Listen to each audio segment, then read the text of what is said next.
মা, আমি বাইরে যাব।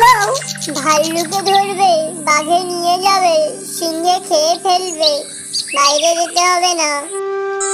তারপর সে একটু বড় হলো, ছাগলছানাটার ভয়ও চলে গেল। তখন তার মা বাইরে চলে গেলেই সে গর্তের ভিতর থেকে উঁকি মেরে মেরে দেখত।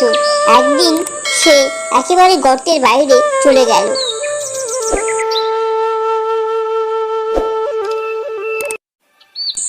সেইখানেই একটা মস্ত ষাঁড় ঘাস খাচ্ছিল। ছাগলছানা আগে এত বড় জন্তু কখনো দেখেনি, কিন্তু তার শিং দেখে সে মনে করেছিল ওটাও ছাগল। খুব ভালো জিনিস খেয়ে হয়তো এত বড় হয়েছে। তাই সে ষাঁড়ের কাছে গিয়ে জিজ্ঞাসা করলো, হ্যাঁ গা, তুমি কি খাও? আমি ঘাস খাই। ঘাস তো আমার মাও খায়, সে তো তোমার মতো এত বড় হয়নি। আমি তোমার মায়ের থেকে অনেক বেশি ঘাস খাই, তাই আমি এত বড়। সে ঘাস কোথায়? আমাকে নিয়ে চলো সেখানে।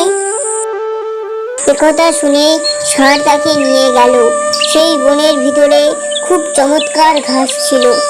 ছাগলছানার পেটে যত ঘাস ধরলো সে তত ঘাস খেলো। খেয়ে তার পেট এমন ভারী হলো যে সে আর চলতে পারে না। সন্ধে হলে ষাঁড় এলো।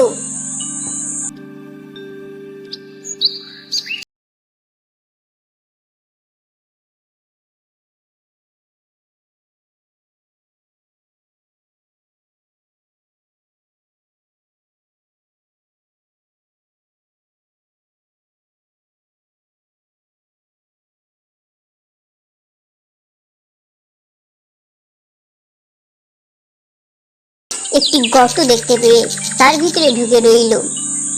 সেই গর্তটা ছিল একটা শিয়ালের। সে তার মামার বাড়ি নিমন্ত্রণ খেতে গিয়েছিল। অনেক রাত্রে ফিরে এসে দেখে তার গর্তের ভিতর কিরকম একটা জন্তু ঢুকে রয়েছে। ছাগলছানাটা কালো ছিল, তাই শিয়াল অন্ধকারের ভিতর ভালো করে দেখতে পেল না। সে ভাবলো বুঝি রাক্ষস টাক্ষস হবে। এটা মনে করে সে ভয়ে জিজ্ঞাসা করতে গেল, গর্তের ভিতরে কে গো? লম্বা লম্বা দাড়ি, ঘন ঘন নাড়ি, সিংহের মামা আমি নরহরি দাস, 50 বাঘের মোর এক এক গ্রাস। ওরে বাবা রে, আমার গর্তের ভিতরে কে ঢুকলো রে? পালাই বাবা।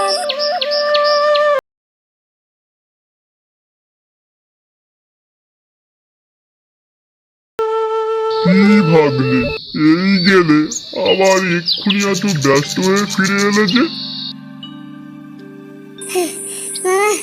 সর্বনাশ হয়ে গেছে। আমার গর্তে এক নরহরি দাস এসেছে।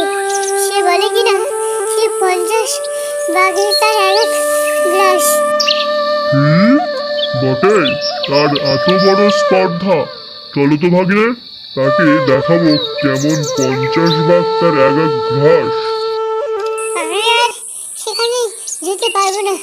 আমি সেখানে গেলে যদি সে হা করে আমাকে খেতে আসে, তাহলে তো তুমি দুলাকেই পালাবে। আমি তো তখন যেতে পারবো না, আর সে বেটা আমাকেই ধরে খাবে। তাও কি হয় কখনো ভাগ্নে? আমি কখনো তোমাকে ফেলে যাব না।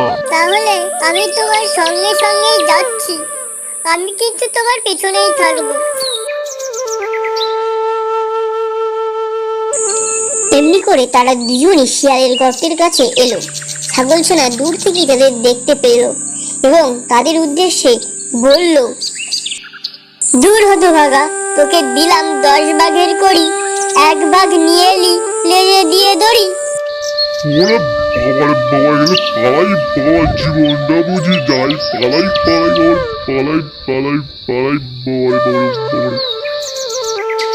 আর এই জঙ্গলে থাকা যাবে না বাবারে বাবা। নরহরি দাসের উৎপাতে জীবনটাই ধূলিসাৎ হয়ে যাচ্ছে, পালাই বাবারে। জীবনে হয়তো অনেক ভুল করেছিলাম। এই শিয়াল মামার কথা কেউ শোনে? জীবনটাই হয়তো যেতে বসেছে আমার। এই জঙ্গলে আর থাকা যাবে না, না না না, আর থাকা যাবে না, থাকা যাবে না। চলে যাই বাবারি বাবারি বাবা।